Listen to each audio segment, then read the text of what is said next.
நான் கிறித்தவ பொண்ணு. அந்த அம்மன் தான் என்ன பாட வச்சது. புண்ணியம் இருக்கு அப்படின்னு இப்போ எல்ஆர் ஈஸ்வரி அவர்கள் உருக்கமாக சமீபத்தில் கொடுத்த பேட்டியில் சொல்லியிருக்காங்க. அது என்னென்ன வீடியோக்குள்ளே போய் பார்த்து தெரிஞ்சுக்கலாம்.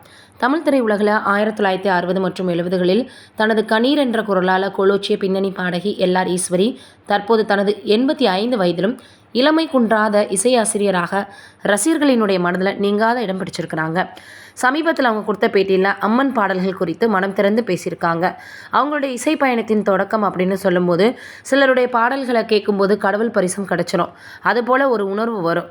அப்படி தான் எல்ஆர் ஈஸ்வரி அவர்களினுடைய பாடல்கள் கேட்பவர்களினுடைய மனதை ரொம்ப பக்திமயமாக மாற்றிடும். லூர்து மேரி ராஜேஸ்வரி என்ற இயற்பெயரோடு அடியெடுத்து வைத்த இவங்க தனது தனித்துவமான குரலை அடையாளம் கண்ட இசையமைப்பாளர் KV மகாதேவன் இவருக்கு திரை இசை பயணத்தை துவக்கி வச்சார்.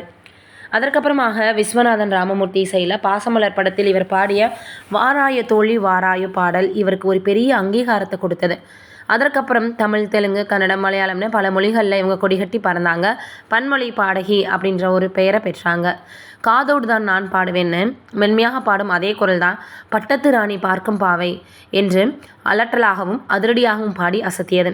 அடி என்னடி உலகம், இதில் எத்தனை கலகம் என சமூகத்தின் அவலங்களை கம்பீரமாக உரைத்து காட்டியது.